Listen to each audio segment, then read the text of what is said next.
Bonjour à tous, bienvenue sur la chaîne YouTube Mécanique Sportive, c'est Nicolas. Aujourd'hui, je vous présente la Fiat Grande Panda.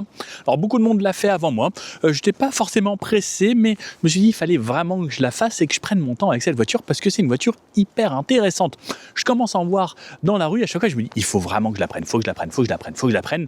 Et Fiat, alors c'était un petit moment où ça descendait, et j'essaye de faire des voitures qui se vendent quand même sur la chaîne, hein. Et là, je pense qu'on a quand même une voiture qui tient un succès commercial normalement, enfin en tout cas pour moi, parce qu'elle a un look de folie, elle a une couleur vivante, elle a un prix relativement attractif, elle est disponible en essence, en hybride, en électrique avec le même look. Ça, ce qui est cool avec le groupe Stellantis, c'est qu'ils font ça.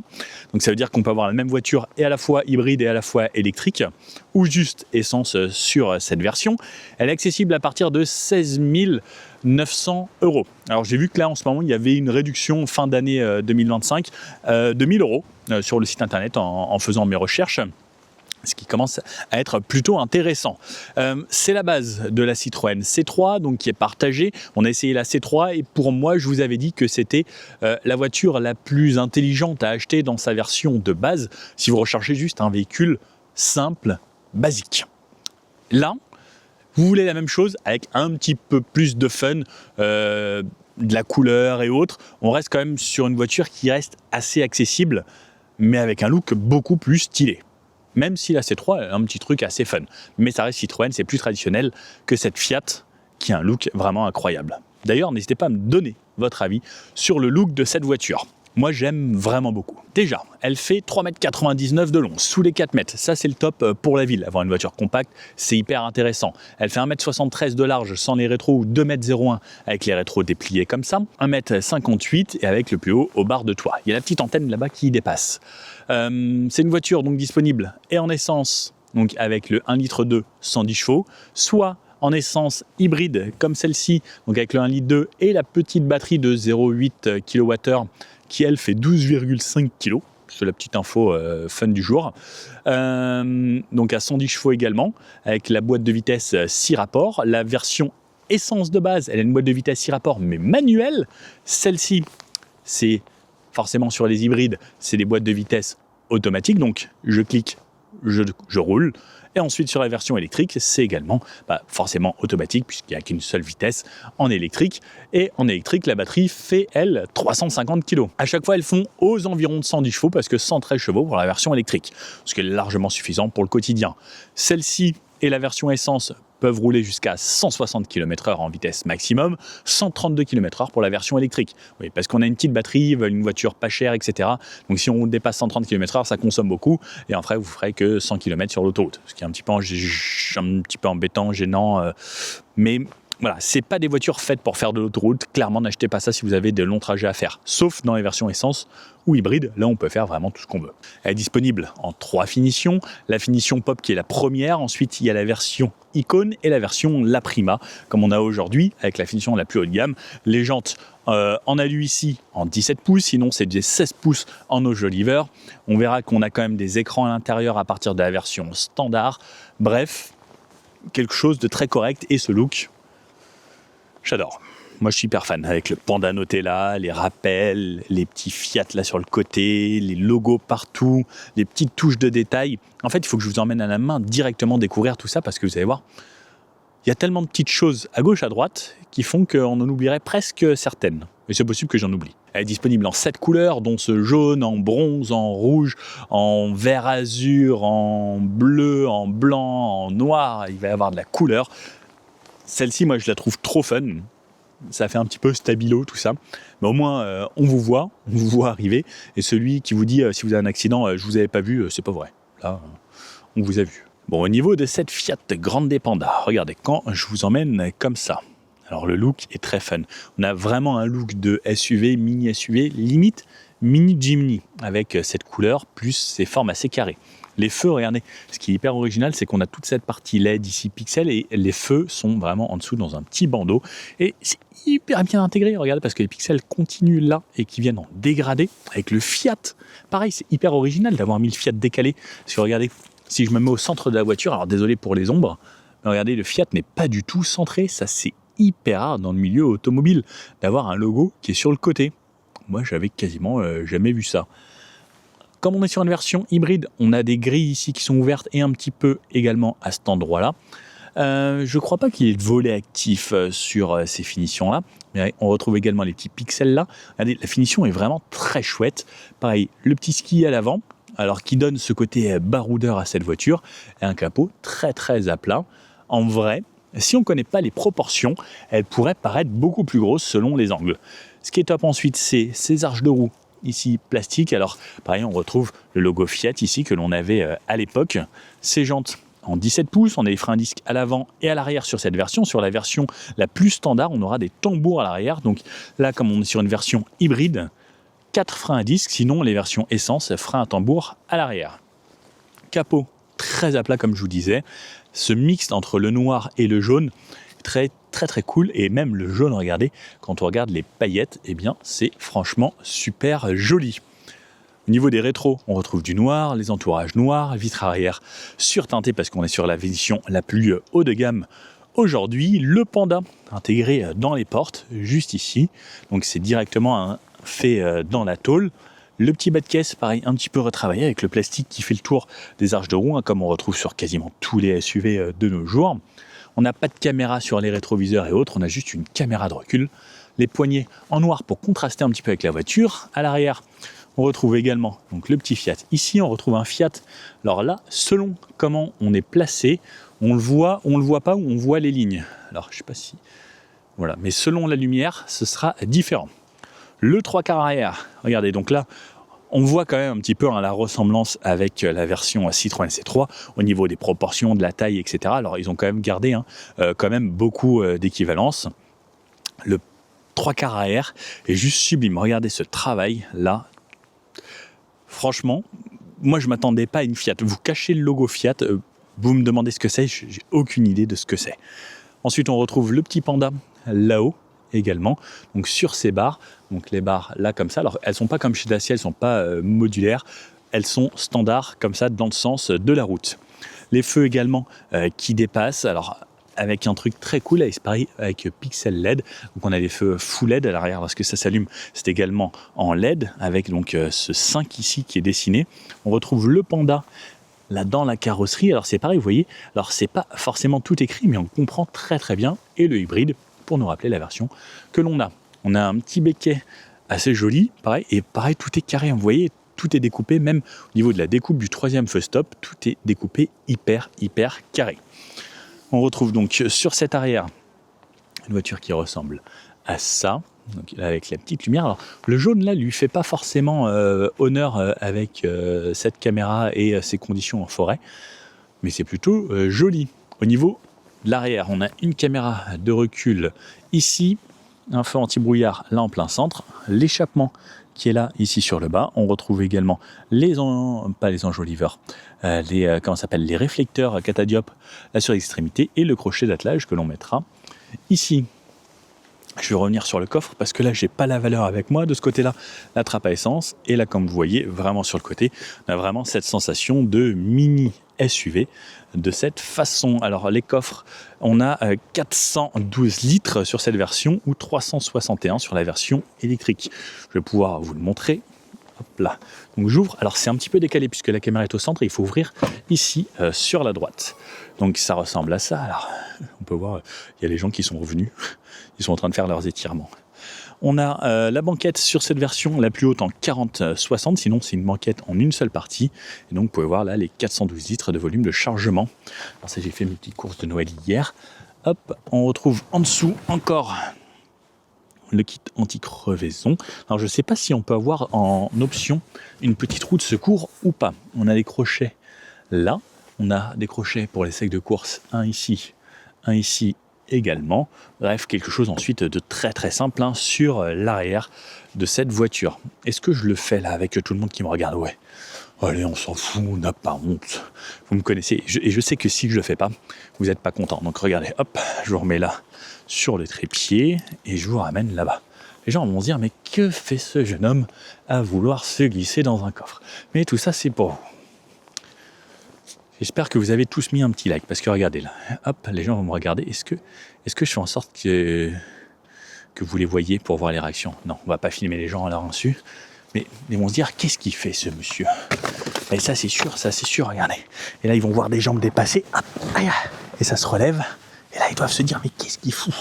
Mais voilà, le Nico rentre ici, on a une plage en dur à cet endroit-là, et voilà. Bien sûr que les réactions doivent être toutes... Ils sont choqués. Mais bon, je le fais pour vous. Là, je compte vraiment sur vous pour mettre un petit like et tout. Je vous jure, hein. Regardez, ils me regardent tous d'un air. Oh là là. Bref, le coffre ressemble à ça. Je vais vous faire découvrir les places arrière, ensuite à l'avant, et on va partir ensuite de Poissy pour venir faire un tour, et je la garde une semaine, et je vous ferai un débrief complet sur les consommations et l'utilisation au quotidien. Alors, qu'est-ce qui se passe dans cette voiture à l'arrière? Alors déjà, j'ouvre la porte. Regardez, c'est bleu partout. Mais c'est tellement cool que ce soit bleu, c'est juste magnifique, ça fait du bien. Et le Fiat, là, franchement, un travail extraordinaire sur cette voiture. Et pareil, j'arrive, la sellerie, elle est bleue, elle est blanche, elle est claire. Il y a du noir, du bleu, du blanc. Bref, c'est coloré. Avec le jaune, il faut aimer. Moi, je trouve que ça va quand même bien. Et alors, ça ressemble un petit peu à des sièges, un peu comme chez Citroën, avec les petits carrés. On pourrait dire, c'est un petit peu des sièges confort. Alors, ils sont moins confort que chez Citroën. Ils sont quand même plus fermes. C'est pas du tout la même mousse. Et il faut bien que Citroën garde quand même son côté beaucoup plus confort. Mais les bacs de porte, etc., sont très jolis. On a les vitres électriques aux quatre coins sur cette finition. Et lorsque je viens m'insérer ici, alors Nicolas fait 1m80. Alors, ça, l'appui-tête, il faut vraiment le relever parce que sinon, il est en plein milieu de mon dos. Et donc Nicolas, 1m80, eh bien je suis pas mal, le siège est réglé pour moi, regardez, il me reste de l'espace aux genoux, il me reste énormément d'espace au niveau des pieds, je peux ranger mes pieds sous le siège. Franchement, je suis bien au niveau des épaules, je suis bien, les vitres sont grandes, il y a de l'espace, j'ai une belle visibilité, j'ai une visibilité sur l'avant.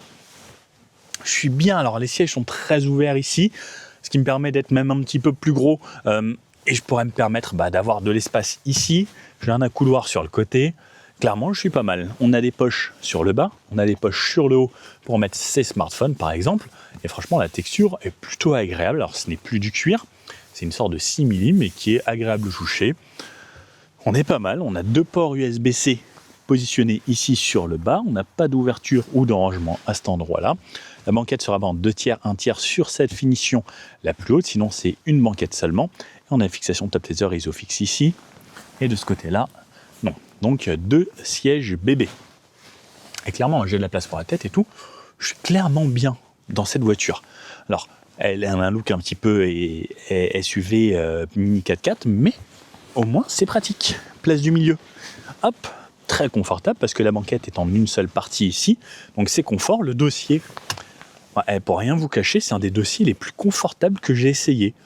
Il est extraordinaire. La place du milieu, elle est ultra moelleuse au niveau du dossier, mieux que les sièges sur les côtés. Ah, si j'avais eu ça sur les côtés, j'aurais adoré. Ah, on est pas mal. Et pareil, j'ai de la place à la tête, j'ai de la place aux genoux, j'ai de la place pour les pieds, même s'il faut écarter un petit peu pour le tunnel central. C'est vraiment bien. Hein. On pourra mettre 5 adultes assez facilement à l'arrière de cette voiture. C'est la moins chère, mais c'est une des plus pratiques. Ouais, c'est souvent comme ça. Des fois, on se dit... Le minimalisme fait en sorte que on ait tout ce dont on ait besoin. Qu'est-ce qu'il y a à l'arrière de sympa? Il y a des petits détails? Non, rien de spécifique. Bon, je vais rebaisser ça. Hop là, allez, venez, je vous fais découvrir l'avant. Même dans la nature comme ça, elle rend vraiment bien avec ce jaune-là, j'adore. On a des belles couleurs. Allez, c'est parti, on découvre l'avant. Donc ça, puis même regardez là, ce panda, j'aime beaucoup ça. À l'avant, pareil, comme à l'arrière, donc des portières avec ce plastique bleu, le Fiat que l'on retrouve ici. Par contre, à l'avant, on a cette petite partie tissu, à couloir avec un petit peu de mousse en dessous. Les commandes de vitres, alors pas du tout d'impulsion, donc il faudra vraiment rester appuyé jusqu'à ce que ce soit en bas ou jusqu'à ce que ce soit en haut. Les commandes de rétroviseur électrique, tout de même. Et ensuite, donc là, des haut-parleurs. Alors, est-ce qu'il y a une sorte de forme? Il y a une sorte de petite forme spécifique là que je vois. Selon comment on est. Alors j'arrive pas à vous le faire voir en vidéo, mais il y a un petit truc gravé à l'intérieur. Bac de porte assez grand, par contre on ne mettra pas de grande bouteille 1,5 litre, ça ne rentrera pas ici, c'est trop juste. Le pédalier ressemble à ça sur cette version hybride, de quoi ouvrir le capot ici. Donc là on n'a pas de tapis, mais on peut en avoir en option, vous pouvez voir les petits crochets là. Les sièges à l'avant ressemblent à ça. Donc ce que j'aime bien, Panda made with love in Fiat. Donc Panda fait avec de l'amour et Fiat. Donc les appuis-têtes sont un petit peu fermes encore, mais ils sont jolis. La texture c'est comme à l'arrière. Ensuite ces sièges. On a les surpiqûres là sur le côté. On reparlera des surpiqûres tout à l'heure. Et pareil, ces petits carrés là qui nous donnent cet air un petit peu plus travaillé sur le siège. Siège bien entendu 100% manuel sur cette voiture. Allez, lorsque je m'insère ici à l'intérieur, je vais me reculer tout au fond. Et voilà à quoi ça ressemble. Par contre, alors qu'est-ce que j'en ai fait de ça? Là, les amis, j'ai perdu la clé de cette voiture. Bougez pas, je vais essayer de la retrouver. Parce que je ne sais absolument pas ce que j'en ai fait. Elle n'est pas là. Qu'est-ce que j'ai fait de la clé, les amis? C'est bon, à retrouver. Je l'avais mis dans la poche kangourou. Hop là, donc oui, même si on est sur la finition la plus haut de gamme, on a une clé. Ça se fait de plus en plus rare. Il fallait faire des petites économies. Donc l'économie est encore là avec la clé standard. Lorsque je démarre la voiture, donc on a un écran ici, un écran central de ce côté-là, donc qui va se démarrer. Le volant ressemble à ça. Donc pareil, on a un petit peu de bleu juste ici, du vert là, voilà, petite animation Fiat. Alors ça met un petit peu de temps. C'est pas ce qu'il y a de plus rapide dans le groupe Stellantis, mais ils ont fait quand même pas mal d'efforts comparé à ce qui se faisait avant. Donc ce volant, comme je disais, donc il reprend le bas en bleu. Donc on peut voir la découpe, le biton du volant, ça c'est hyper original également. Ouh là là, oui, c'est pas si facile d'être une femme libérée. Le son, on en reparlera tout à l'heure, mais plutôt correct. Le Fiat ici, alors j'aime bien, franchement, quand vous voyez cet environnement, donc cette séparation et la couleur. Regardez, non mais la couleur, le kiff. Alors moi, j'adore les environnements colorés. Alors là, j'ai du jaune, j'ai du bleu, j'ai du blanc, j'ai du beige façon bambou, bois. J'adore cet intérieur. De ce côté-là, les aides à conduite avec soit un régulateur, soit un limiteur. Moins vite, plus vite, ça c'est pour aller dans des menus. Il ne va pas du tout servir à aller plus vite ou moins vite, c'est un petit peu dommage, moi j'aurais préféré ça. Et réactiver. Et ensuite, pour aller dans les menus, on clique et ça nous amène dans des menus d'aide à la conduite. De ce côté-là, décroche au téléphone, raccroche au téléphone, une commande vocale, le volume, les sources, donc que ce soit Bluetooth, radio, etc. Et plus fort, moins fort. Ouais, j'adore cette chanson, une femme libérée en plus. Ensuite, derrière, on retrouve donc la partie essuie-glace ici et de l'autre côté avec les feux, avec bien sûr un mode feu automatique et les appels de phare de cette façon. Je peux allumer les feux de cette façon et anti-brouillard juste ici. L'écran central ressemble à cela. Donc, je vais avoir les informations. Donc, je vais vous amener au principal. Celui-ci est l'écran principal avec votre vitesse en gros, la puissance que vous utilisez puisqu'il n'y a plus de contour. Là, si vous êtes en parking ou si par exemple je passe en drive lorsque je démarre la voiture, la vitesse avec la lecture des panneaux et votre jauge à essence. Là, elle indique 720 km. On a déjà pas mal roulé. Il fait 7 degrés actuellement. Elle a 4500 km. Allez, si je la démarre pour enlever le petit voyant orange, parce que oui, on ne veut pas voir de petits voyants orange. Donc voilà, il est parti. Si je passe en D, ça passe en D ici. Si je passe en R, reculer, donc ça passe en reculé ici. Et ça m'active une petite caméra de recul à cet endroit-là. Ensuite, je peux retourner en parking. La plupart du temps, lorsqu'on est à l'arrêt, la voiture va être en mode hybride. Donc on saura qu'elle est en mode hybride lorsque le chiffre ici passe en bleu.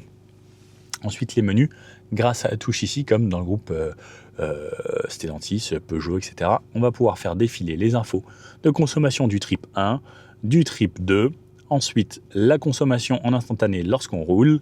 On va avoir ensuite qu'est-ce qui se passe. Donc là, actuellement, le moteur tourne et il recharge ma batterie qui est quasiment pleine, on peut le voir, avec toutes ces barres en bleu. Donc elle ne va pas tarder à repasser en hybride.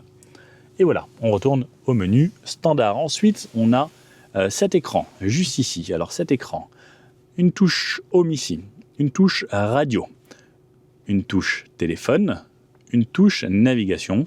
Donc hop, on accepte. Et donc on a le GPS juste ici. La touche réglage pour aller au réglage des écrans, quelque chose d'assez simple. on peut voir le Fiat ici à l'intérieur, alors qui est dessiné avec des petits stries. Alors désolé à l'écran, ça rend pas super bien, mais ça ressemble à ça, de plus proche. On peut connecter son téléphone Android Auto ou Apple CarPlay en sans fil, ça c'est une très bonne chose, et on a le volume qui est toujours situé sur la droite. La touche Home, on a des widgets, en gros avec ce qu'on a sur le côté, mais on l'a également ici si l'on souhaite, et Android Auto, Apple CarPlay. Moi je le connecte seulement en filaire parce que j'ai besoin de filmer, et à chaque fois que je filme, sinon c'est connecter la voiture pour le son, c'est plus embêtant. Donc voilà, la simplicité réduit au plus simple. Par contre, ce que j'aime énormément, c'est ça, regardez.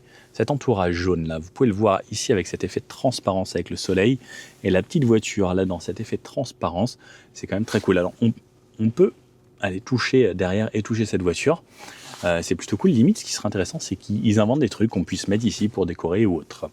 Ce qui est très cool, c'est qu'on a également du rangement là sur le haut, si je souhaite mettre des papiers ou des trucs, et donc on a ces bitextures et plus cette texture ici, donc il dit Bambox, donc bambou, c'est des fibres de bambou qui nous permet d'avoir ça.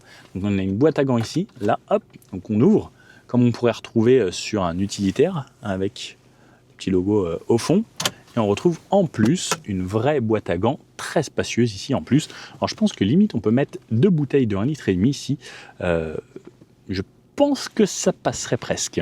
Et désactiver l'airbag également si on met un siège bébé à l'avant.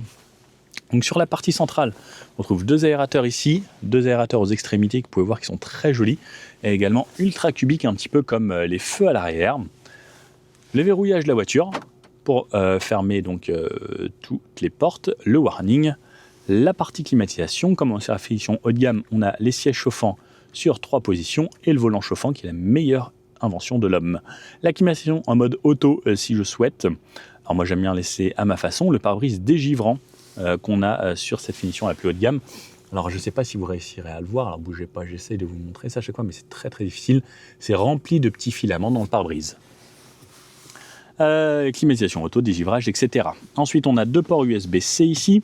Celui de gauche c'est pour le connecter avec Android Auto, Apple CarPlay si vous souhaitez, ou même de la musique. Celui-ci c'est juste pour recharger. Ça, c'est le bouton switch magique pour désactiver les alertes de survitesse. Et ça, c'est pour désactiver le maintien dans la voie. Prise 12 volts, standard ici. Donc, on a 2 ports USB-C plus la prise 12 volts. Un chargeur par induction sur cette finition la plus haut de gamme. Le frein à main, donc maintenant qui est devenu un frein de parking standard du bout du doigt ici. Et la commande de boîte. Donc, parking, reculer de cette façon. Drive, lorsque ça passe en vert. Neutre, vous poussez un petit peu ici, et donc là vous pouvez bouger la voiture, et drive, et le mode L ici, alors je sais pas à quoi il sert, je l'ai essayé, mais pour moi ça ne change rien. Cette conduite, on a un couloir ici, un petit peu moussé comme sur les côtés, mais ce qui est top, c'est qu'il coulisse, ce qui est très rare sur ces finitions de prix, et ensuite un rangement à l'intérieur.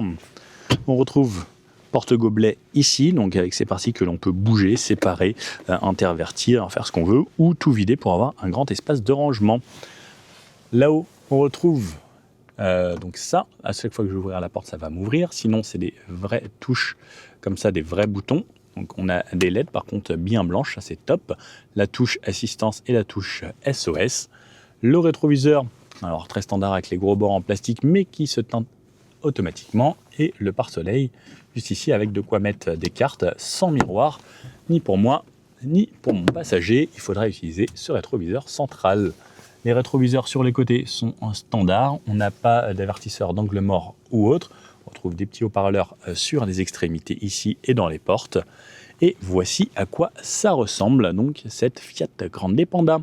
Allons donc l'essayer, voir ce que ça donne sur la route. C'est là pour moi que c'est le plus intéressant. Allez, c'est donc parti à bord de cette Fiat Grande Panda dont j'adore vraiment l'intérieur. Je la trouve hyper stylé.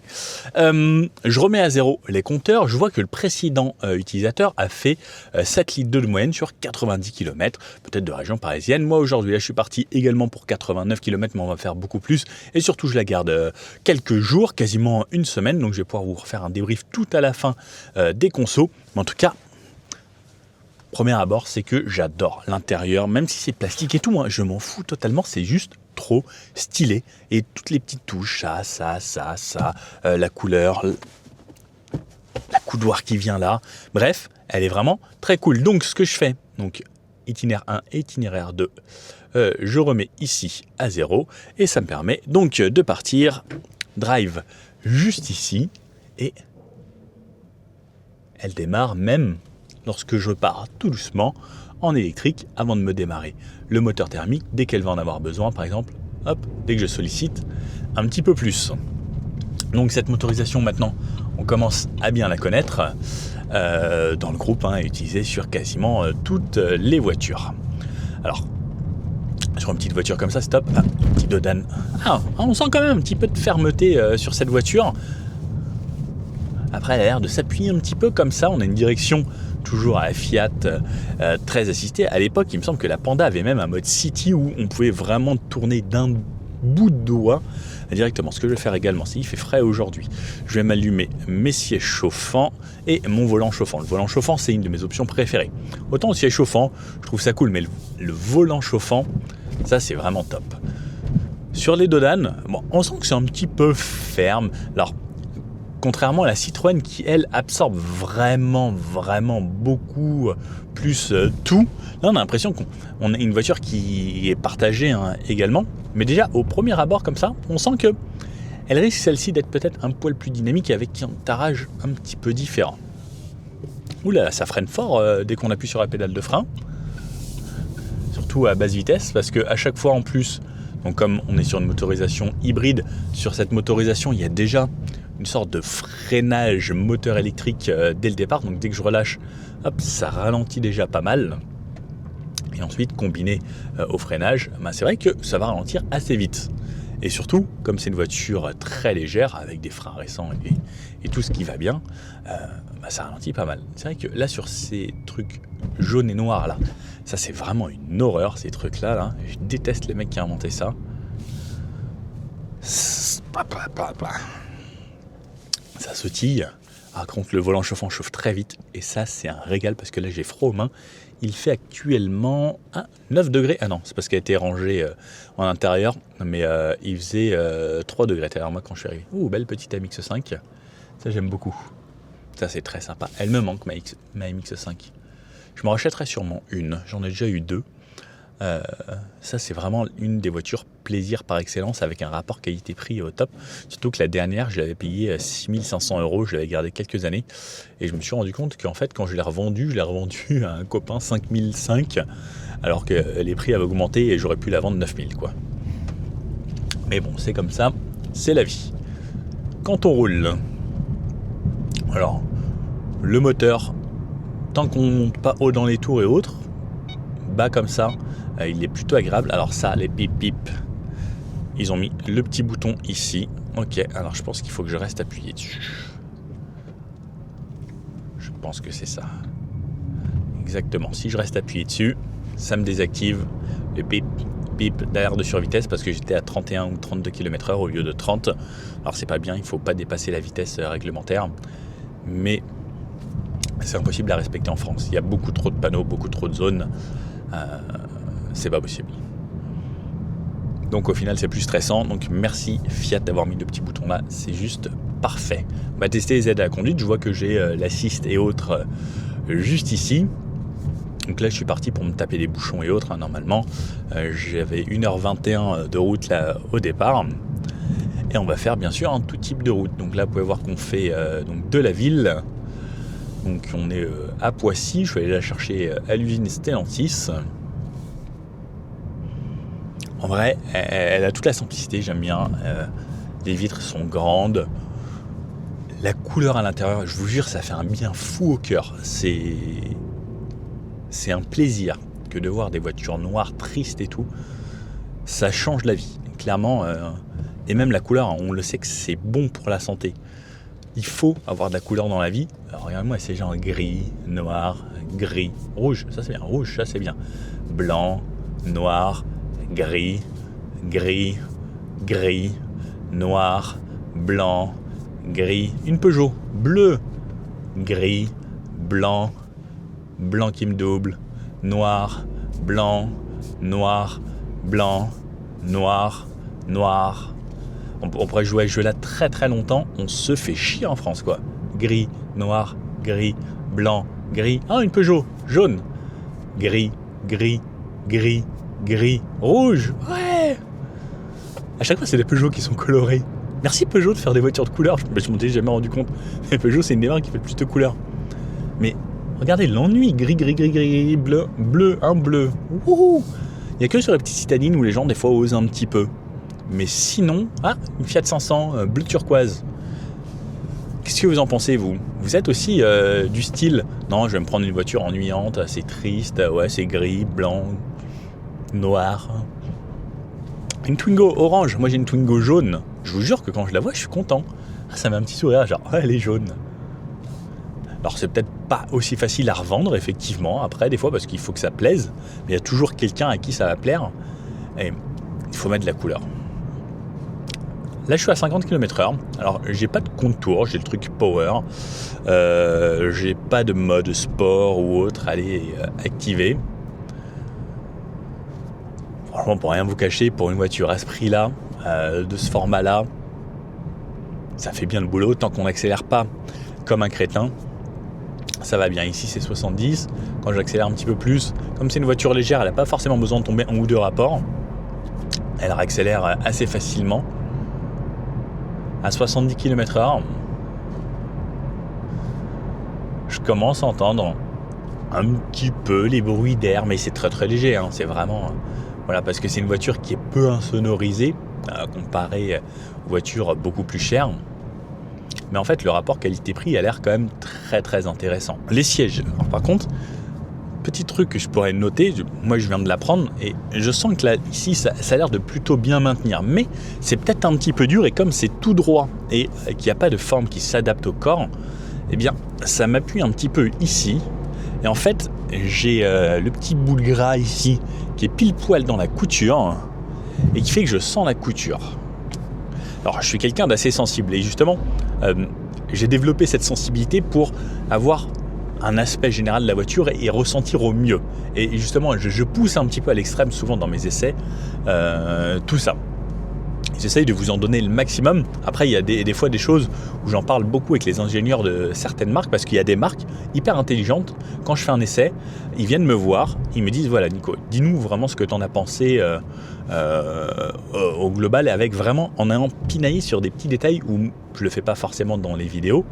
Mais je leur explique, voilà, ça a un ressenti spécifique. Voilà. Là, par exemple, là, ça je peux vous le dire, cette couture ici est mal placée. Alors oui, c'est joli sur le dessin, mais je l'aurais placé ailleurs. Moi, je le ressens. Et là, je suis pas en t-shirt, en plus, j'ai quand même un pull. On peut passer une minute sur une couture, vous imaginez, si je faisais des vidéos où je détaillais vraiment tout. Mais sinon, là, au global, c'est agréable, le volant est bien. Alors, le fait qu'il soit en forme différente, pourquoi pas. Là, je relâche, hop, ça rétrograde. Et en fait, il y a tellement un gros freinage électrique que si j'anticipe bien, ça me fait une sorte de mode B. Alors, c'est pas un mode B vraiment tout le temps, mais ça ralentit quand même plutôt pas mal. On va tester le petit mode L, là, juste dès qu'on repart ici, voir ce que ça donne. On n'a pas de palette au volant sur ces versions, donc on ne peut pas passer les vitesses soi-même. L'accoudoir ici, alors c'est ferme, bon c'est la simplicité, mais au moins j'ai un accoudoir qui s'avance en plus, donc ça c'est plutôt pas mal. La ventilation, elle chauffe assez rapidement. Le siège chauffant fait du bien. Bref, on va aller voir ce que ça donne sur la route. Allez, c'est reparti. Donc à chaque fois quasiment, je vais démarrer le tout début en élec. Alors ça c'est la phase qui consomme le plus sur une voiture, c'est le démarrage de zéro. Alors donc testons ce mode L. Par exemple là je relâche. Hop, frein moteur. Mode L. Qu'est-ce qui fait le mode L ? Oh, il freine encore plus. Non, c'est pareil. Je sais pas quoi il sert. L2. C'est peut-être l'O2, c'est peut-être un truc qui pousse un petit peu plus les rapports. Ah, ce qui est marrant, c'est que quand je clique sur L, elle me démarre le moteur. Elle n'a pas l'air de pousser plus que ça. Je sais pas trop à quoi ça sert ce bouton, en vrai. Pour rien vous cacher. Il y a des fois c'est le mode C sur Citroën ou un truc comme ça. Pas forcément très très utile. Le mode D fera le boulot quasiment tout le temps. peut-être qu'on va tester sur autoroute, peut-être qu'elle tombe un rapport ou autre. C'est une sorte de petit mode low où elle pousse un petit peu plus les rapports. On va tester ça. Après, donc là, ce qui est bien avec ces sièges, c'est qu'on a quand même un bon maintien avec ces parties-là qui ressortent pas mal, mais qui sont très fermes. Allez, on va aller se mettre à 90 ici dans un premier temps. Alors, au niveau des vitres, on a des vitres assez fines. On entend rapidement ce qui se passe sur l'autoroute, par exemple, là, quand on me double et autres. On entend le bruit moteur, on a un petit peu de présence, ça résonne dans la caisse. Par exemple, là, il est en contrainte, on est en montée à 90 km/h. Je ne sais pas si je vous ai dit, mais elle affichait 600 km à peu près avec le plein. Alors, il manquait déjà juste un tout petit peu, donc un peu plus de 600 km avec le plein. Pour le moment, moyenne à 7,3 litres en ville. Donc, on va voir ensuite ce que ça donne sur le reste. Donc à 90, comme je vous dis, on entend un petit peu le moteur, ça résonne dans la caisse parce que c'est une caisse légère, c'est peu isolé, donc forcément on entend un petit peu plus. Allez, je réaccélère un petit peu, elle n'hésite pas à tomber à rapport, c'est fluide. Je vais me mettre à 110 ici, donc j'ai le régulateur ou le limiteur. Donc j'ai mon régulateur qui ne sera pas adaptatif. Exactement, donc quand il y a un camion, n'hésitez pas à doubler. Donc régulateur assez standard.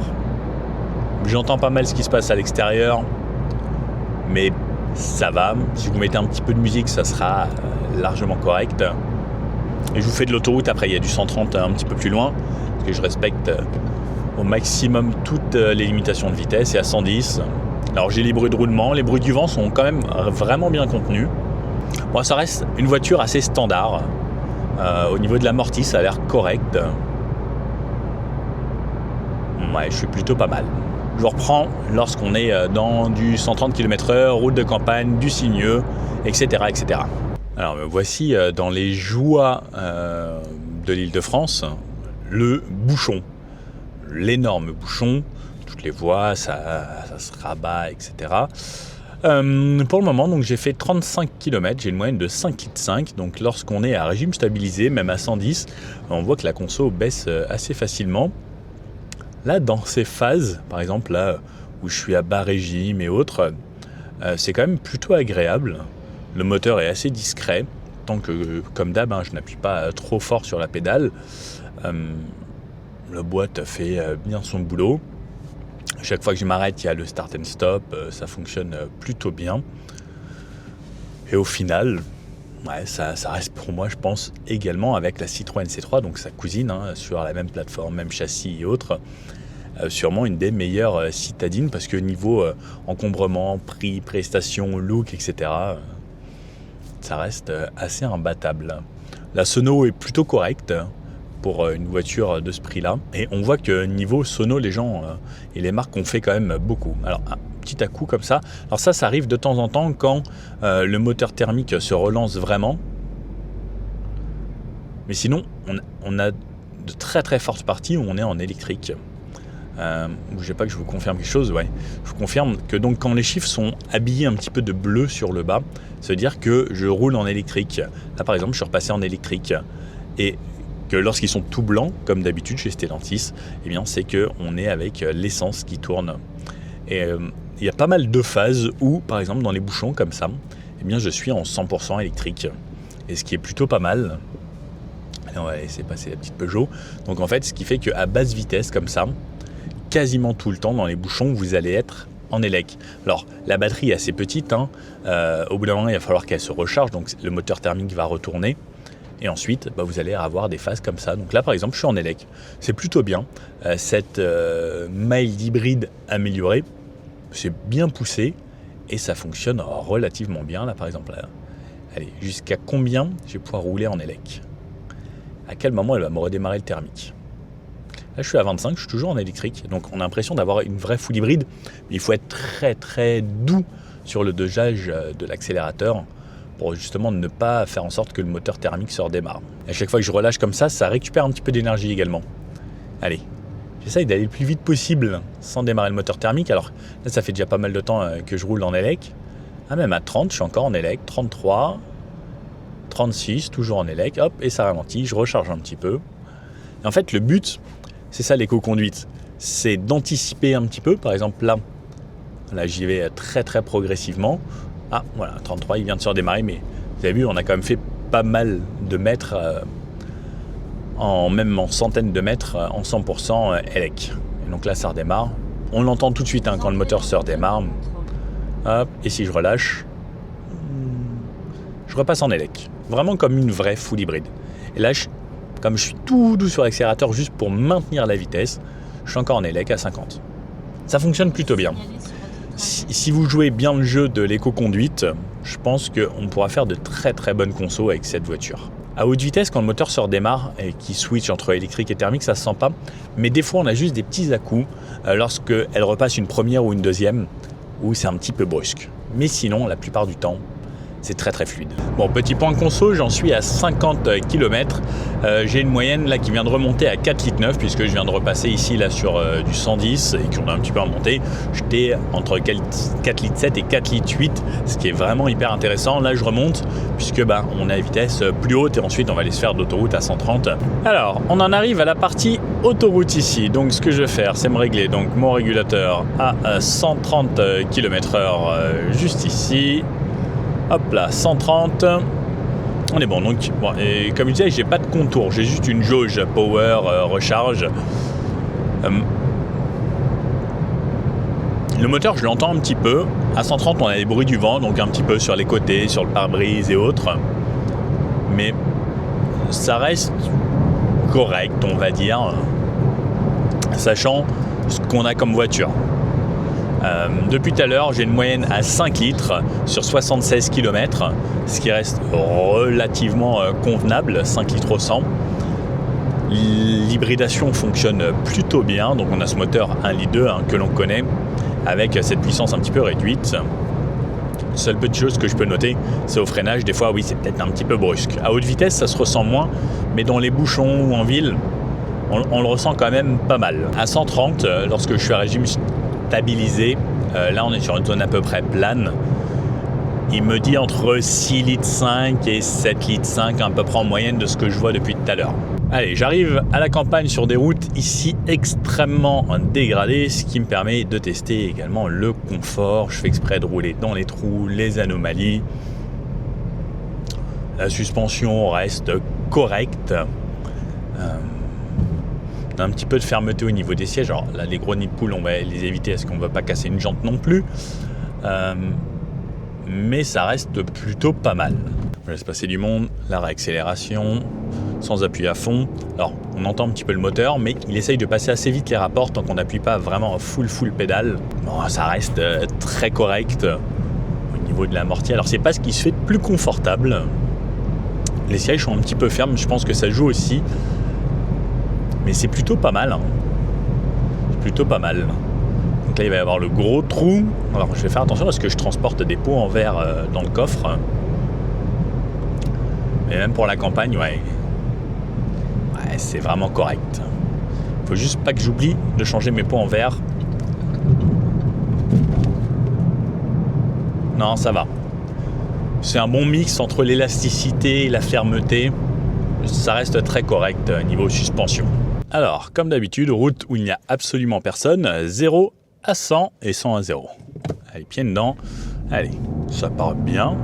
41, 61, passe à la troisième, 80, 90 et 100.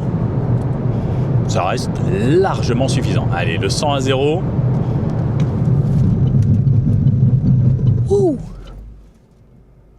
On sent que c'est léger. Alors, je ne sais pas si vous avez vu comment elle a plongé. La voiture s'est vraiment levée.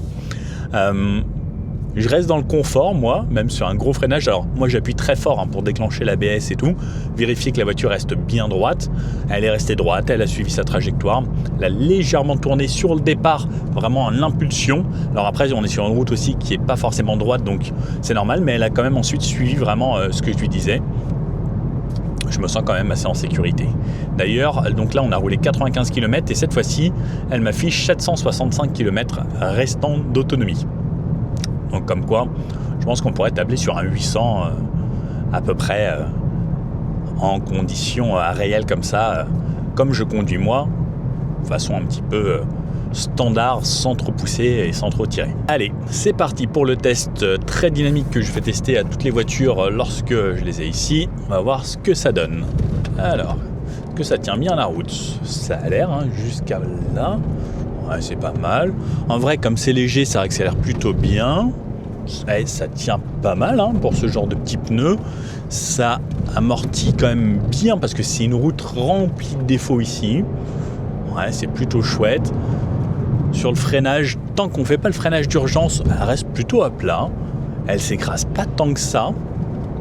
Et en vrai, j'ai l'impression de passer quand même assez vite même. Ouais, c'est vraiment pas mal. Ouais, je suis assez bluffé. Je m'attendais pas à ce que ce soit si bien et que ça tienne si bien. Hop, attention au bout de carton. Et là, même là, vraiment pas déconnant. Franchement, je suis surpris. Je ne m'attendais vraiment pas à ce que ça tienne si bien la route et que ce soit aussi intéressant que ça. En fait, limite, on prend un petit peu de plaisir. Alors au niveau de la direction, on n'a pas vraiment de ressenti et autres. C'est vraiment fait pour gommer tout ça. Mais je reste dans le confort malgré la route ultra dégradée et le fait que j'aille assez vite. Intéressant. Petit débrief conso, j'en suis à 107,4 km, 5,4 litres de moyenne. Je m'attendais à ce qu'il n'y ait personne ici, finalement il y a un petit peu de monde. D'habitude il n'y a absolument personne. Le petit point conso de Nico, je vous fais tous les 50 km, là on est à 150,3, j'ai une moyenne à 5,6 litres. Je reroule depuis tout à l'heure pour retourner dans le 91. Là j'ai des rendez-vous ensuite.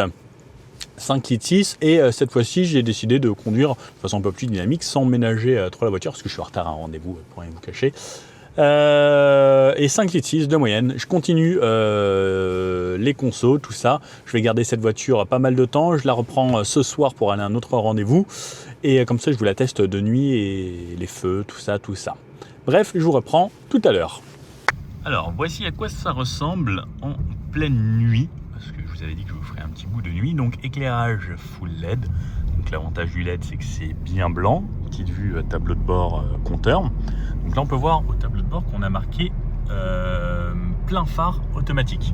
Alors, ce que je vais faire, c'est que je vais attendre, si possible, que les gens là-bas tournent. Mais peut-être que je ne vais pas avoir l'opportunité de vous montrer les pleins phares. Et normalement, les voitures sont parties. Est-ce qu'elle va passer en plein phare? Hop.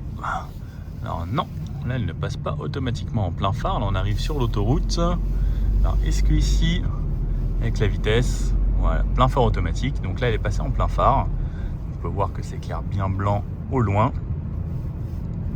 Et l'avantage c'est que c'est éclair assez large en plus. Donc j'ai une bonne visibilité. Là dès qu'elle revoit des voitures, elle enlève le mode plein phare. Allez, je réaccélère pour m'insérer. Et donc même sur du plus roulant,